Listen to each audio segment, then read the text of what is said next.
So we decided. No, we don't. No, the people know us by now.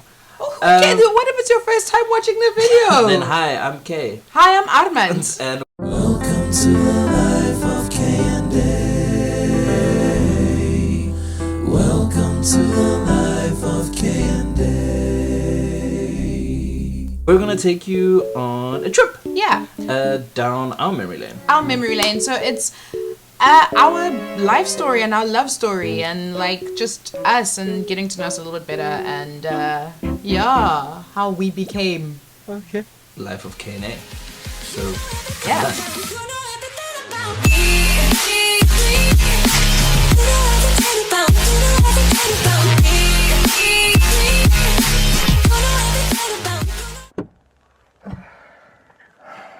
It's lockdown. Say go.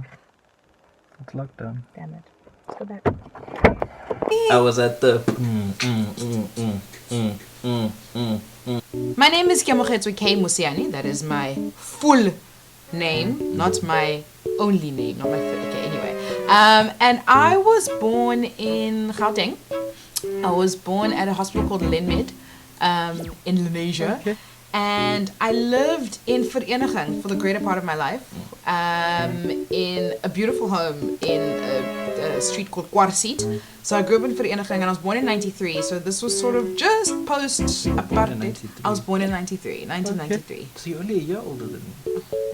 So anyway, and I don't know if you all can see this, but this is the house that I was born in. And I mean, look, when I lived in this place, there was no gate. Like the gate wasn't there, but the house pretty much still looks the same. So like the whole like front area, like was my mom's garden and stuff. But yeah, that's kind of where I grew up, and this is sort of the very not green looking neighborhood that I grew up in.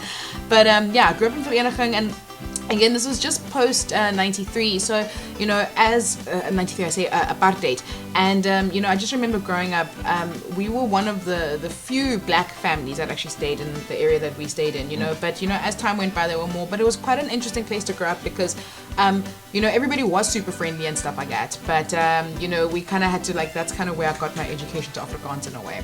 Yeah. But yeah, so I grew up there. Went to a little pre-primary school there called Little Barnyard. Also in Vereniging. I loved that place. And I think it was called Little Barnyard because in hindsight, like I knew this, it was on a farm. Because I'm just thinking like, yeah, there were like chickens all the time. And there's like a little orchard thing. Like I remember like we used to like race between like peach trees and stuff. It was a good time. Like it was good times.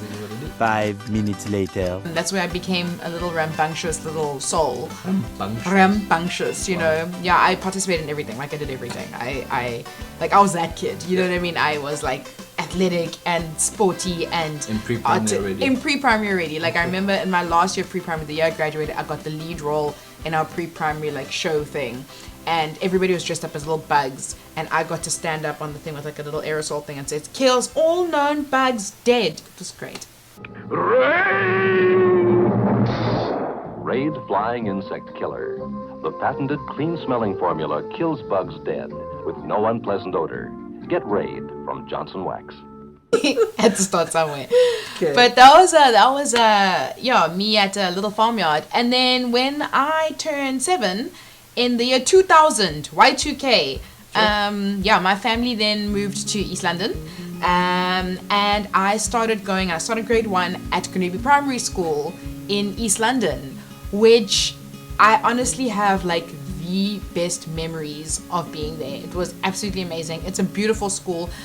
Ironically, and I mean, I'll talk about this later in our story, I ended up teaching there for a year, like 2 years ago. But that's like part 20. That's part 27,000 million, you know, when we get there. But yeah, I attended Grenouille Primary School, and that's where I did my grade 1 to grade 7. And honestly, I have like the best memories of that place, and in general, and again, we'll talk about this later because now we're back in East London, you know, just of being in East London and growing up here, like was really just something very special because of how, like, as much as it's not a tiny town, it's still a small town, and like the relationships you form with people and stuff is like really, really great. So tell me, yeah, that little green bush area there, was that part of the school? Which green bush area? So behind the tennis courts. So it's not part. Well, actually, I have memories of running there. So for cross country, like we used to run through those bushes, which now when I think about it, like there were probably like puff adders and stuff there, but like all in this area that little. there. So we'd enter like there, and then we'd run like all the way Like, around. in and around. Yeah, so that was like cross country. So Hectic. then, grade 8, I went to the best school ever. Went to Sterling High School. Where you currently teach Where now? I currently teach, but again, another story, another day. But I attended Sterling High School for my grade 8 year, and You're only there for 1 year. I was only there for a year. But in that year, oh man, it like the best year ever. Like I just again met so many people that are like my lifelong friends now. Got very involved in the school, and I also just met a lot of people and was introduced to just different way of thinking. And because Sterling is a beautifully well-rounded school, but I mean I got very involved in the arts while I was there, and just met so many people that sort of encouraged me to do that. And I mean clearly I wanted to be there longer because now I teach there, you know, obviously. But yeah, I was at Sterling High for a year, and it was one of the best years of my life. And then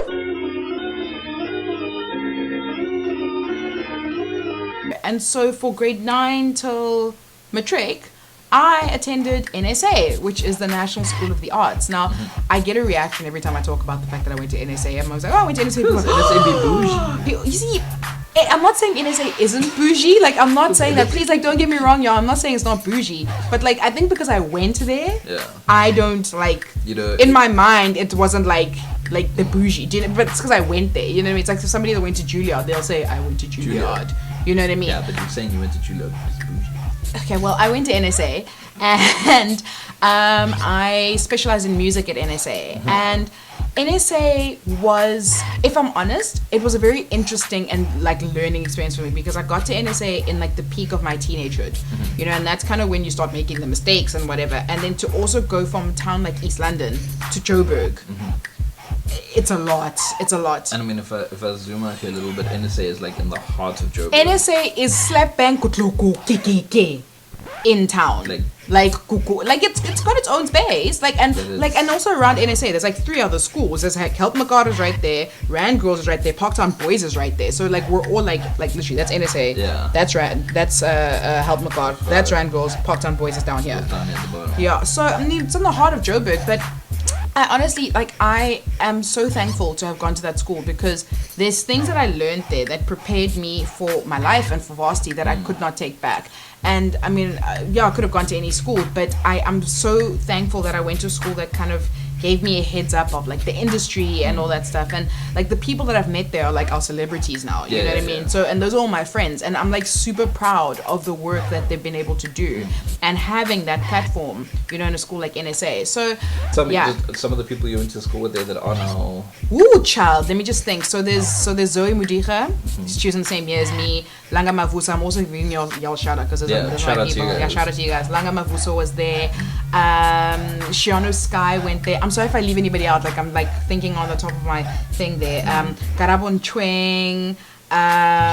Katzen of Arson, who's on Entertainment. There's like a bunch of people that are doing like the most and went to NSA, and I'm like super proud of those people because they're like my people. Looking from up top, just talk us through. So here there's a theater. So that is not. I actually don't know. Maybe that is, but that's the hostel. Oh, okay. That's hostel. It says National School of the Arts Theatre, but that's hostel. Well, when I went there. So that's hostel. And then this like yellowy building next to it as well is also part of the hostel. Okay. But behind that where it says theatre was what we called N-course back then, which was like the contemporary music department. Okay. So I studied music, but I don't want to say it was the classical music department, but it was, classical. But there was a contemporary music department that was there as well. So that's a yellow building. And then the big building where it says NSA Festival of the Arts, I don't know why it says that, but that's like the main school building. Got you.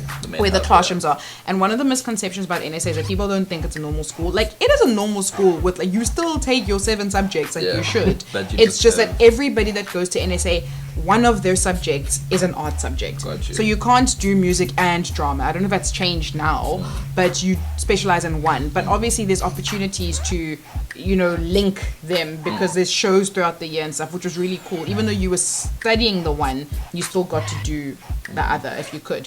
NSA offers dance, arts, music, and drama. Anyway, main school building. Then down here, this blue building thing. That's again, it's from what I remember. I haven't been there in years. Yeah. That was the drama department. Cool. And then sort of that link there is like there was like a theater there. Yeah. That Mona Lisa looking thing. That's the pool, which was always empty.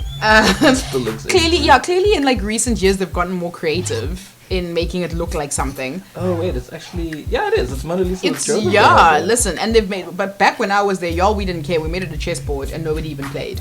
But anyway, like that's cool. Yeah, no, the art students when we did that again, that's awesome. Like I'm glad they've like used it for something because like that thing was always just there and nobody ever went in the pool. You know, chilling. yeah.